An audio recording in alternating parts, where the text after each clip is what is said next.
Fala galera, estamos de volta. Professor Anderson, professor de arte.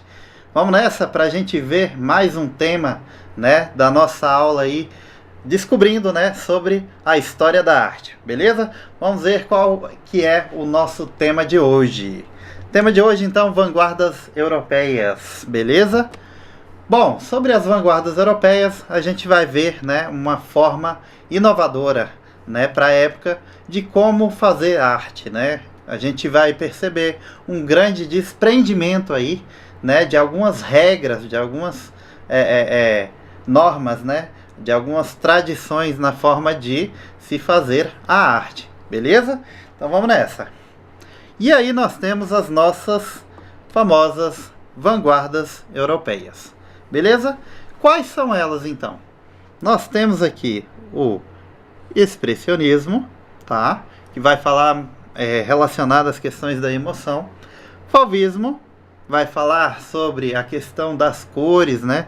Dadaísmo, questionando, né, sobre o que é arte, né? Quem diz que é arte. Cubismo, né, vai trazer as formas, né, geométricas dentro das nossas produções artísticas, tá? Futurismo vai falar um pouco, né, sobre a questão da velocidade, a rapidez, beleza? E surrealismo vai falar sobre as questões do sonho, da ilógica, né, temas oníricos aí, que tem a ver com o sonho, beleza? Então olha só, esses temas a gente vai estudar eles hoje um por um, né? No próximo vídeo eu posso fazer tudo separadinho, né? Falando sobre expressionismo, um vídeo falando sobre surrealismo, né? Aqui a gente vai falar de uma forma geral, né, dessas manifestações presentes na arte, beleza? Então vamos nessa. Vanguardas europeias, arte em transformações. Os movimentos artísticos radicais que surgiram no início do século XX transformaram para sempre o conceito de arte na Europa e no mundo, desafiando as convenções e abrindo novos caminhos para a criatividade. Vamos lá, galera. Então, o que nós temos inicialmente aqui, né? Nós temos que a arte, ela era dotada de algumas regras, né? Ela era imposta, né, por algumas pessoas ou pela nobreza, né? E aí, com o passar do tempo, né, a gente foi adquirindo, né, através de estudos, né, uma forma libertadora dessas regras. E agora o artista, ele consegue, né, trazer para suas obras de arte mais liberdade, né, com novos temas, né, com novas formas de produzir a arte, né? Como sempre, né, tudo que é novo gera algum conflito, gera alguma questão, né, de aceitação. E aí o que acontece, né? Com o tempo as pessoas foram, né, aceitando, foram entendendo, né, que essa época estava mudando. Então era preciso, né, uma arte inovadora que acompanhasse a época que estava por vir. Beleza? Então basicamente, né, as vanguardas vêm para isso, tá? Mas aí eu pergunto para vocês o que são vanguardas, né? É necessário a gente explanar sobre isso. O que são vanguardas europeias? As vanguardas europeias foram tendências artísticas, inovadoras e contestadoras do que surgiram no início do século XX. Elas representaram uma ruptura radical com a tradição acadêmica e busca por novas linguagens e formas de expressão. Quando a gente fala aqui de uma tradição acadêmica, dentro das artes visuais, a gente está falando justamente, né, de todos aqueles estudos que foram elaborados para dizer quem faz a arte e como ela deve ser feita. Então, olha só, né, a gente tem uma série de regras a ser seguidas nessa tradição acadêmica. O próprio nome fala acadêmico, né? Academia. Então você tinha sim que seguir umas regras, né? Você tinha que estudar muito para poder entrar nessa academia e muito para poder você se manter nessa academia, certo? Então tenho como ideia isso, né? Que era o que a gente tinha, tradição acadêmica. E aí o que a gente foi em busca? De novas linguagens e formas de expressão, tá? Então, lá no início, né, a gente percebe o ser humano, né, dentro da pré-história, com a necessidade de se expressar. Só que ainda não tinha, né, uma linguagem definida, não tinha uma forma de escrita, né? Mas ele queria se expressar, né? E conseguiu, por forma de desenhos. Aqui não é diferente. No século XX, eles buscam o quê? Né? Buscam se expressar de acordo com o que eles estavam vivendo, né? Então surgem novas formas, né, dessas representações artísticas. Então, que formas são essas? Inovação e contestação. Então, o artista não é obrigado mais a aceitar o que era imposto, né, como arte. Então, ele vai rejeitar o quê? As normas estéticas e busca por uma originalidade, tá? Então, olha só. Quais estéticas existem hoje, né, dentro da história da arte? Existem várias. Vou citar algumas aqui. A do Belo, que surgiu lá no greco-romano, né, que é a antiguidade clássica, lembram? Que a gente já falou. Se você não assistiu a arte na Grécia, a arte em Roma, depois assista que você vai entender o que eu estou querendo dizer aqui, tá? Então, essa antiguidade clássica, ela era carregada de academia, né, carregada de normas estéticas. Uma estética dessa era a estética do Belo, beleza? Então, quais as outras que surgiram, né? A do estranho, a do esquisito, a do grotesco, tá? Todas estas estéticas foram surgindo, tá? Então, o que acontece? Tudo isso foi levado a uma forma, né, de inovar, de falar de coisas diferentes, tá bom? E a busca pela originalidade que está falando aqui. Então, se eu estou vivendo uma época que ela está avançando, eu preciso acompanhar como tal. Então, a originalidade ela vai estar presente aí. Então, os artistas começam a representar de formas diferentes, com alguns materiais diferentes também, tá bom? Beleza? O que mais? Quebra com a tradição, tá? Tudo que é tradição, tudo que é acadêmico, tá? Normas, vai ser descartado aqui na nossa arte moderna, né? Digamos assim, tá? Nessas vanguardas europeias. Então, o desapego das convenções artísticas do passado. Então, tudo que era da antiguidade clássica vai ser deixado de lado aqui, tá? E surgem o quê? Novas linguagens, tá bom? Novas linguagens, novas formas, né, de se apresentar a arte. Então, assim, a gente vai ter a literatura, a gente vai ter as artes plásticas, a gente vai ter dança, a gente vai ter a música, tá? Todas essas são formas, né, linguagens dentro da arte, uma forma de se expressar, beleza? Então, quais são elas também? Ó, pintura, escultura, literatura e música, tá? Então, quando a gente tinha lá as artes acadêmicas, né, primeiro tinham regras onde o artista ele tinha que pintar dentro do seu ateliê, né? E tinha que fazer uma categoria estética agradável, né? Que fosse belo. Ah, que eu represento aqui um corpo humano sem defeitos, né? Digamos assim, tá? Então, com o tempo, foi deixado de lado isso. E aqui na modernidade a gente percebe literalmente isso, que a gente vai acompanhar algumas obras aqui que eu vou mostrar para vocês, justamente vindo justificar, né, essa nova forma de pensar, né, no artístico, beleza? E aí vamos um pouquinho do contexto histórico aí para vocês, tá? Um século de efervescência, tá? Então tava tudo à flor da pele aí, a galera em busca, né, de uma nova manifestação artística, né, de uma nova forma, né, de apresentar essa arte. E aí temos aqui o início do século XX, foi um período de intensas transformações, moldando o surgimento das vanguardas. A Revolução Industrial trouxe avanços tecnológicos e uma urbanização acelerada, enquanto a Primeira Guerra Mundial expôs a fragilidade da civilização. Então, nós tivemos aí a Revolução Industrial como marco, né? Avanços tecnológicos e a ascensão da máquina transformaram a vida cotidiana e as percepções do tempo e espaço. Então, a gente, como estava descobrindo muitas coisas, né? Estava se descobrindo muitas coisas. O que acontece, né? A gente tem a máquina que ela vai reproduzir em série todo tipo de arte, todo tipo de objeto que eu quiser produzir. Então, a sociedade aqui agora é rápido.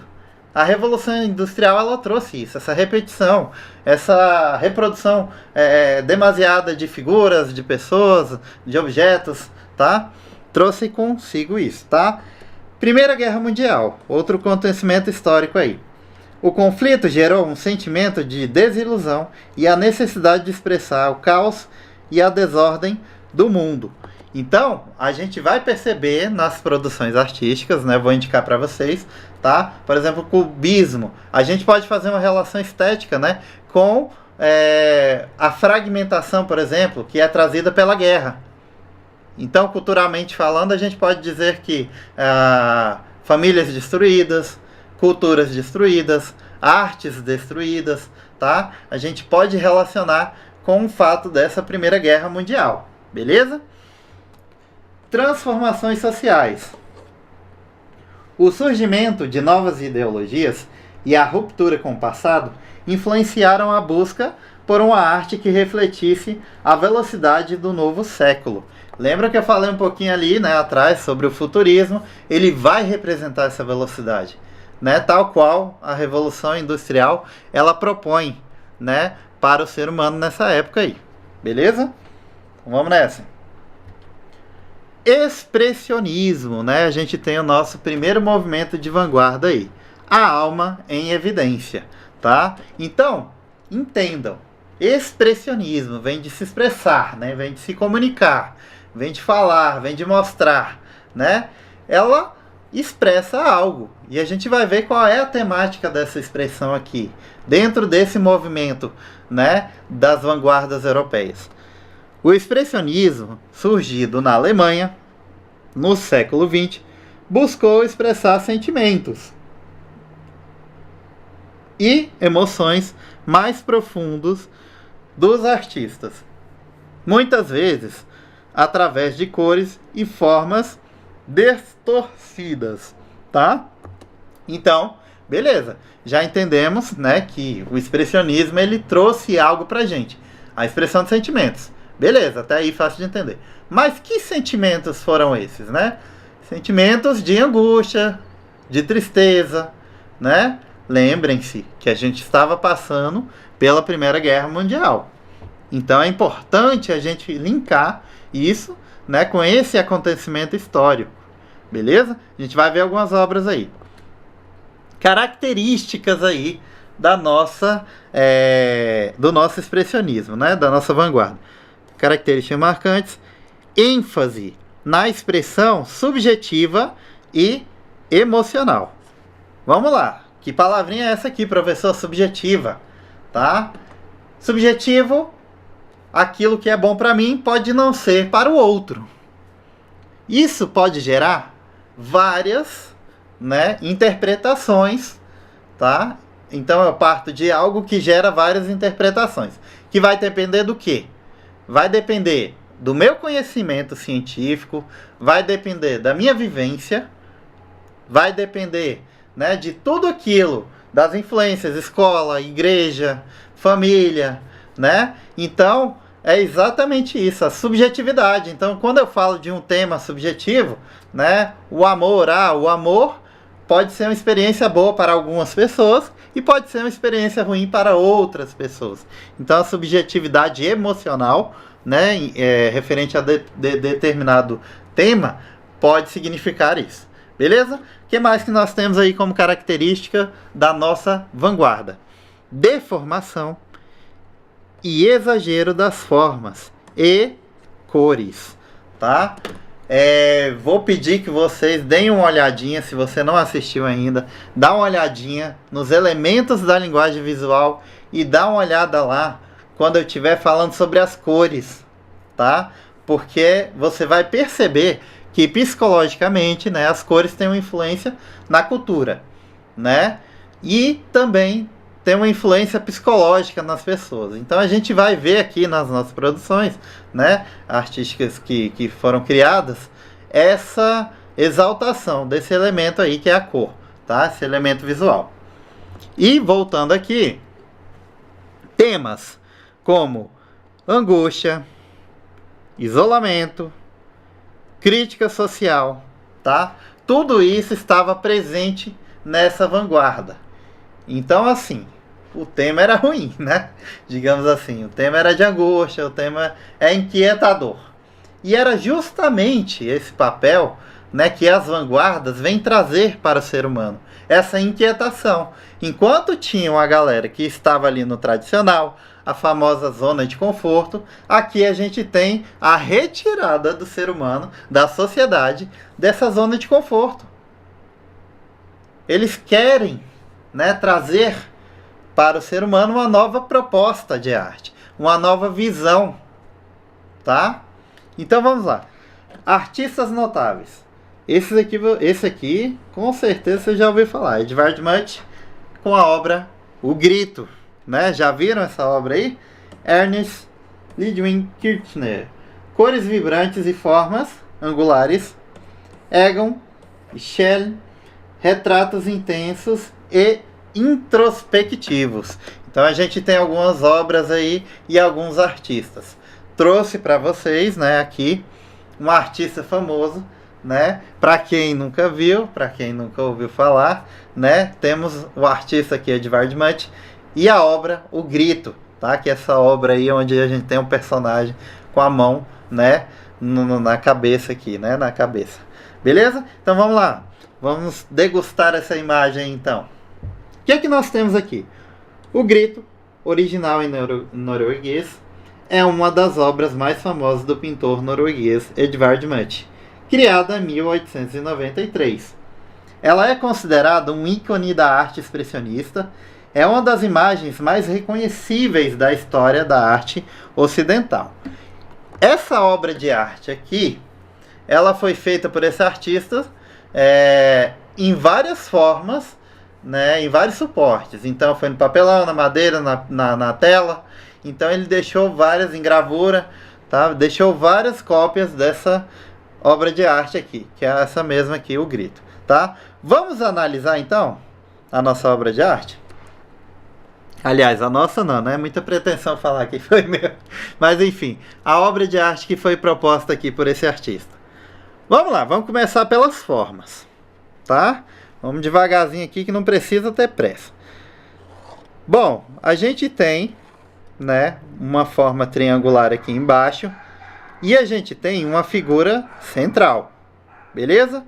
Temos um céu aqui, né? Temos possivelmente uma linha do horizonte, ponto de fuga aqui que a gente pode citar, beleza? Então, enquanto, né, questão de forma para a gente poder citar, seriam esses elementos aí, beleza? Vamos apagando aqui. A gente tem mais coisa para fazer nessa obra aqui. Vamos lá. Pronto. Bom, falando sobre as cores, né? Então a gente tem a predominância de cores fortes aí, vibrantes. Então nós temos o laranja, amarelo, né? E os vários tons aí que a gente pode citar, intermediários aí entre o laranja, o amarelo e o vermelho, né?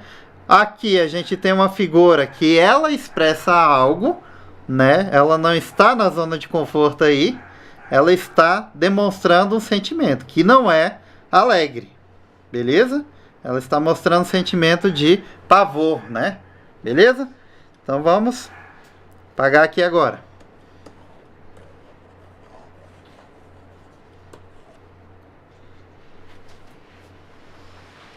Vamos nessa. E aí a gente traz outra obra outro movimento aí que é o fauvismo, né? A explosão da cor. Também voltado para a cor, a gente vai analisar aqui, beleza? O fauvismo, liderado por Henri Matisse, foi um movimento que chocou o público com o uso revolucionário das cores puras e vibrantes, aplicadas de forma não naturalista para expressar emoção. Então nós temos aí como expressivo cores vibrantes, os de cores fortes, não convencionais aplicadas de forma autônoma em relação ao objeto representado. Liberdade formal, simplificação das formas e pinceladas expressivas, rompendo com o naturalismo, tá? Então essas primeiras características aí que a gente percebe na nossa obra de arte, ela consegue trazer muito bem esse uso das cores puras que não era, né, uma forma apresentada ali na nossa arte acadêmica, tá? Quando eu falo lá do antigo clássico aí, por exemplo, esse uso de cores aqui, né, puras, era um uso arbitrário para a época, lá no início, né? Então eles começaram a estudar para verificar o que era, por que era apresentado assim, tá? Vamos ver os principais artistas aqui: Henri Matisse e André Derain. Foram os grandes nomes revolucionando a aplicação da cor. Beleza? Vamos ver uma imagem então? Ah não, perdão. Era aquela imagem mesmo. Então aí a gente vai para outro movimento, também de vanguarda, tá? Que é o cubismo. Tá? Lembrem-se da fragmentação da Primeira Guerra Mundial, contexto histórico, tá? Para a gente poder relacionar aí. Então vamos lá. Geometria da realidade. O cubismo, desenvolvido por Pablo Picasso, foi um dos grandes nomes aí, tá? Dessa manifestação, dessa vanguarda aí. E Georges Braque revolucionou a representação visual ao fragmentar e geometrizar as formas, exibindo múltiplos pontos de vista de um objeto simultaneamente. Então olha aqui, é como se eu tivesse uma colagem numa mesma produção. A composição, né, artística, quando eu falo em composição, é a obra de arte toda, né? É o que eu tenho ali dentro da minha produção, dentro do meu suporte, ou seja, tela, ou seja, ela em madeira. Então o que eles faziam? Como se eu tirasse uma foto do meu rosto de frente, uma foto de perfil, e aí eu fizesse essa colagem nessa superfície, na tela, por exemplo. Então eu vou estar representando, né, vários pontos de vista da minha produção artística no mesmo plano. Essa era a ideia principal. Beleza? Vamos lá. Fragmentar simultaneamente, né? Falando sobre isso, fragmentação é uma das características desse movimento. Decomposição dos objetos em formas geométricas básicas, então triângulos, né? Quadrados, e por aí vai. Geometrização, redução das figuras em cones e cilindros e esferas. E aí, múltiplos ângulos, né? Que foi essa perspectiva que eu dei aqui para vocês, né? Explicando melhor como que era essa representação simultânea de um objeto visto de diferentes perspectivas. Artistas fundamentais. Então a gente tem o Pablo Picasso e Georges Braque, né, como expressivos aí dessa obra, dessa manifestação, tá? Que foram os pilares desse movimento. E aí eu trago para vocês, né, uma obra, Le Demoiselles d'Avignon, tá? Essa obra aqui, uma das obras mais revolucionárias do século XX, pintada por Pablo Picasso em 1907, tá? Então ela representava aqui, são várias mulheres nuas, né? E a gente tem a geometrização aqui, né, da forma da figura humana. Então tem ela representada de perfil, né? Tem representada de frente, né? E ela traz essa perspectiva geométrica que foi citada aqui anteriormente, beleza? Então, cubismo, fragmentação e a geometrização. Outro exemplo que nós temos aí de obra grandiosa aí dentro desse movimento, Guernica, tá? Guernica é uma das obras mais impactantes do Pablo Picasso, pintada em 1937, durante o contexto da Guerra Civil Espanhola. Então, mais uma vez um cenário de guerra, tá? Lembrando aqui para vocês, para poder relacionar com a temática desse quadro. Então, fragmentação, a gente tem a geometrização aí das figuras, né, e a representação de várias, né, cenas aqui ao mesmo tempo. Então, essa era uma das características. Lembrando que depois, né, eu vou fazer uma aula para cada movimento de vanguarda diferente, tá? Para que a gente possa entender um pouquinho melhor, se aprofundar um pouquinho melhor nessas vanguardas aí, beleza? E principais artistas. Então, vamos lá. Futurismo. o hino à velocidade e ao progresso, tá? Quando a gente fala sobre o futurismo, é bom a gente lembrar, né, dessa questão da Revolução Industrial, né, em onde as pessoas queriam produzir em grande quantidade, né, a velocidade. Então, essa é uma das características, beleza? Movimento italiano liderado por Filippo Marinetti, glorificou a velocidade, as máquinas, o dinamismo da vida moderna, rejeitando o passado e celebrando o progresso tecnológico. Princípios essenciais: valorização da velocidade do movimento, exaltação da máquina e da tecnologia, rejeição ao passado de todas as tradições. Então, tudo que era aí clássico, eles não querem, tá? Artistas e obra: Filippo Marinetti, o Manifesto Futurista; Giacomo Balla, Dinamismo de um Cão na Coleira; Umberto Boccioni, esculturas que representam o movimento. Então vamos trazer uma obra aqui, professor. Giacomo Balla, tá? Velocidade do automóvel. Percebam como a minha composição aqui, ela induz a esse movimento de velocidade, né? Uma certa inquietação aqui. A gente percebe aqui um ponto de fuga, tá? Eu estou marcando aqui para vocês aonde vai, né, dar esse dinamismo, essa composição radial aqui da nossa produção. Percebam, não tem como você ficar com seu olhar parado, né, diante dessa obra. Você vai querer, né, degustar, digamos assim, cada trechinho desse movimento que é sugerido aí nessa obra. O que mais nós temos? Dinamismo de um Cão na Coleira, 1912, Giacomo Balla também, tá? E aí ele representa, né, uma certa inquietação, digamos aqui, desse cachorrinho. Olha só, ele faz a representação aí, né, desse movimento da pata do cachorro. E aqui nós temos um calçado aqui também, né, de uma pessoa. Beleza? Show de bola? E aí agora a gente vai falar sobre o dadaísmo aqui, a anti-arte e a subversão, tá? Surge então, né, mediante a todas essas descobertas aí, né, toda essa forma de produzir a arte, né, o questionamento da arte também. Beleza? Vamos acompanhar aqui? O dadaísmo, surgido em meio ao caos da Primeira Guerra Mundial, foi um movimento que questionou todas as formas de arte e razão, abraçando a ironia, absurdo e a contestação. Anti-arte: rejeição de todas as convenções artísticas e estéticas. Ready-made: objetos comuns transformados em arte por um ato de escolha. E humor subversivo: uso da ironia e do absurdo para criticar a sociedade e a arte. Então olha só, surge então a discussão: quem é que diz que é arte? Quem é que pode produzir a arte? Quem é que pode consumir a arte? E aí surge Marcel Duchamp. Marcel Duchamp, né, manda um projeto de exposição, né, e aí ele traz a proposta de um urinol, que ele apenas assinou. Aí, né, temos um choque por parte da curadoria, né, e tal. Vai falar: uai, mas como assim? O artista nem triscou nisso daqui para poder fazer a obra de arte? Como é que é isso, né? Então a gente começa a perceber um novo desdobramento da arte aí, que a arte ela vai começar a ser uma arte para se poder refletir. Então não importa mais somente o objeto em si, que está feito ali, que está bonitinho, mas sim a discussão que ele vai gerar no espectador, no observador. Beleza? Então vamos lá, outra obra aí. E os ready-mades, né, são objetos comuns que a gente reconhece, mas que estão aplicados ou na galeria, né, ou na forma de produção aqui de forma diferente. Uma roda de bicicleta, por exemplo, que é essa obra aqui, 1951, apresentada dessa forma, uma roda de bicicleta em cima de uma cadeira. O que o artista quer com isso, né? Então Marcel Duchamp falou: fica aí com esse problema aí, reflitam sobre isso.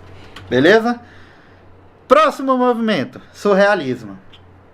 Os caminhos do inconsciente, né? E aí a gente pode perceber algumas contribuições de Freud para isso, né, dentro da psicanálise também. O surrealismo, liderado por André Breton, buscou explorar o mundo do inconsciente e dos sonhos, revelando uma realidade além da lógica e da razão. Imagens oníricas, tá, pessoal? Entendam aqui que oníricas é referente ao sonho, beleza? E associações livres são sua marca. Então, imagens oníricas, vem de sonho, congruentes para desafiar a percepção. Automatismo, criação sem controle racional, permitindo que o inconsciente se manifeste. Aqui nós temos, né, a cara da mala sem alça, brincadeira, um artista muito bom, Salvador Dalí, René Magritte e João Miró são os expoentes aí da nossa manifestação dentro do surrealismo. E aí nós temos uma grande obra aí, Persistência da Memória de Salvador Dalí.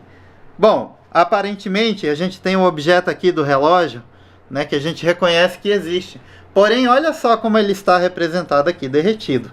Tá? Então isso faz parte, né, de uma ilusão, isso faz parte de algo que não existe. Beleza? E aí a gente pode degustar a perspectiva aqui, né? Nós podemos falar sobre um ponto de fuga que tem aqui atrás, né? Então isso faz parte de algo que não é real. Beleza? E essa era a premissa dessa obra de arte, dessa manifestação também. Beleza? E aí a gente fala sobre a influência das vanguardas, uma arte sem limite. As vanguardas europeias deixaram um legado inestimável, sendo base da arte moderna e contemporânea. Elas influenciaram movimentos de todo o mundo, incluindo o modernismo brasileiro e a icônica Semana de Arte Moderna de 1922. Tá? Em uma aula mais para frente a gente vai falar sobre o modernismo no Brasil, como é que foi isso, né? O fato dos artistas brasileiros terem ido, né, à Europa, né, beber dessa fonte europeia, desses movimentos aqui que a gente está falando, e como é que foi a representação dele no Brasil, tá? Que aí vai culminar lá na Semana de Arte Moderna de 1922, tá? Que também vai ser uma outra aula à parte, beleza? Então, qual era a base da arte moderna? Estabeleceram novos paradigmas e direção para a criação artística. Influência no Brasil inspiraram o modernismo brasileiro e a Semana de Arte Moderna de 1922. Uma das principais características, né, que a gente gosta de falar aí, que cai em Enem, em vestibulares, é a liberdade criativa dentro, né, do nosso modernismo, tá? Dentro dessas vanguardas. Libertaram os artistas das amarras e convenções tradicionais, abrindo caminho para a experimentação contínua, tá? Então isso teve um progresso que a gente vive até hoje, que é a chamada contemporaneidade.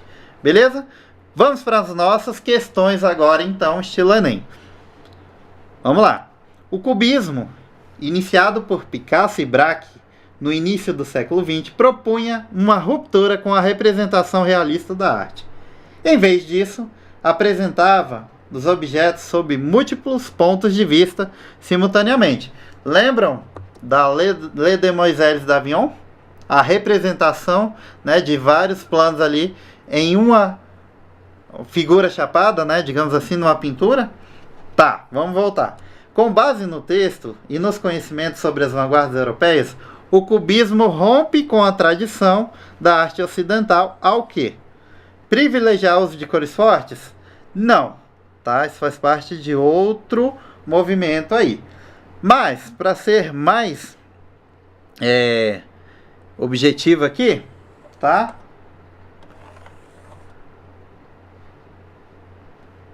Perdão.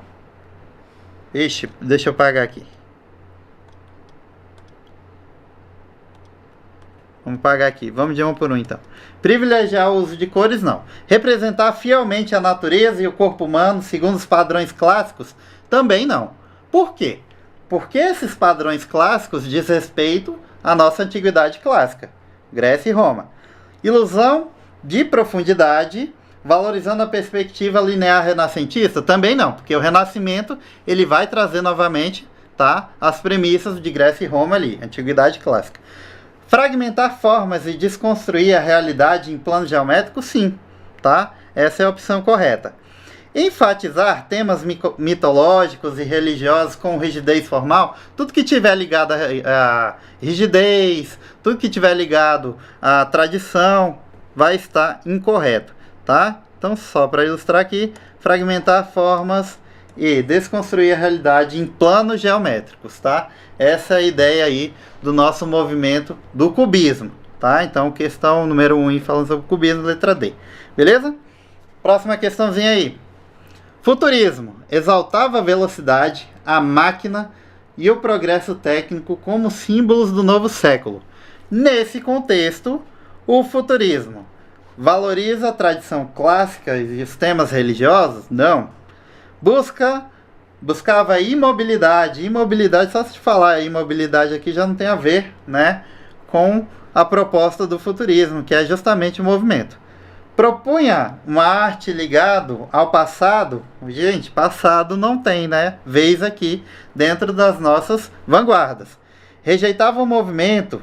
Também não, aqui já mata aqui, né? Também não. Celebrava o dinamismo, a violência e o espírito moderno da máquina? Sim. Tá? Porque aí a gente tem uma produção, grande produção em massa, né? Vindo dessas máquinas, né? Da Revolução Industrial. Beleza? Então, letra E aí na nossa questão. Dadaísmo. Vamos lá, questãozinha sobre ela. Surgiu em meio ao caos da Primeira Guerra Mundial, tinha o objetivo de chocar e romper com os valores artísticos tradicionais. A principal crítica do dadaísmo era direcionada à arte abstrata e às religiões orientais. Não à produção artística sem rigor técnico, ao racionalismo burguês e às instituições que legitimavam guerra, ao avanço das tecnologias na arte moderna, à falta das academias também não. Então, o nosso principal aqui, ó, é o avanço das tecnologias digitais na arte moderna. Beleza? Questão número 4. Vamos nessa. Surrealismo defendia a arte como expressão do inconsciente, influenciado pela psicanálise de Freud. Os artistas surrealistas buscavam romper com a lógica e a racionalidade. Com base nisso, é correto afirmar que o surrealismo valorizava o realismo fotográfico e a clareza da forma, representava a objetividade do mundo industrial, incorporava ações, desejos e o absurdo em suas obras, ou utilizava apenas formas geométricas e abstratas, ou limitava-se à representação do cotidiano. Então, nós temos aqui, que lembra do onírico, dos sonhos, desejos absurdos em suas obras. Então, seria a letra C. Beleza? Questãozinha sobre expressionismo. Temos o quadro aqui, que é de Edvard Munch, tá? Têmpera e pastel sobre o papelão. O impressionismo foi um movimento artístico que emergiu na Europa no início do século XX e refletia as inquietações de uma sociedade marcada por tensões sociais, urbanização acelerada e angústias existenciais.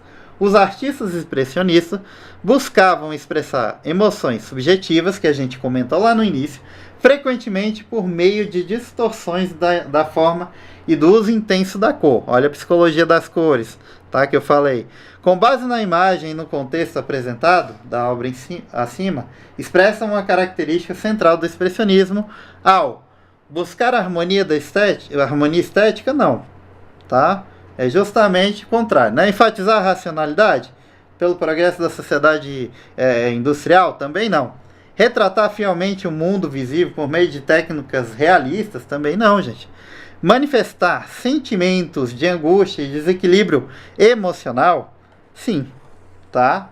Porque aqui a gente está falando de temas desagradáveis, angústia, tristeza, tá? É justamente o que o quadro apresenta pra gente. Tanto em questão imagética, tá? Tanto em questão de composição, de cor, tá? Da forma em que foi distribuída, da forma como leva o observador nessa composição aí, onde temos um ponto de fuga que vai direcionar o olhar do nosso observador, tá? Em todas as questões possíveis, ele demonstra e reafirma, tá? Essa inquietude aí, essa angústia, tá? Bom, galera, ficamos por aqui na nossa aula. Só tenho a agradecer. Espero que vocês vejam, né? Assistam lá um pouquinho da arte na Grécia, arte em Roma, para a gente perceber o quanto é diferente a manifestação aqui nessas produções aqui das vanguardas, beleza? Então agradeço. Vamos nessa. Tchau, tchau.